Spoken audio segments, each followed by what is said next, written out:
السلام عليكم ورحمة الله وبركاته. أهلا بكم يا شباب على قناة كوكب الفتنس والأكشن. بصوا يا شباب، بقدم لكم نصيحة مهمة جدا. أي حد لسه بادئ في الجيم لازم يفهم نقطة مهمة جدا. الجيم مش مجرد مكان تروح فيه يومين وتشوف نفسك بقيت بطل، ولا هو سباق من اللي حواليك.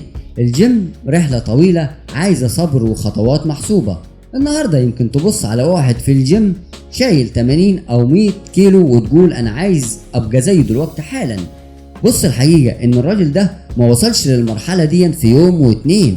ده بدأ زيه وزيك يشيل اوزان خفيفة، يمكن 5 كيلو او 10 كيلو بس، ويقعد فترة يتدرب عليهم لحد ما جسمه يتأقلم ويتقوى. بعد كده يبدأ يزود بالتدريج 20 30 40 كيلو وهكذا لحد ما بيجي يشيل الاوزان التقيلة اللي انت شايفها. الفرق الكبير بين المحترف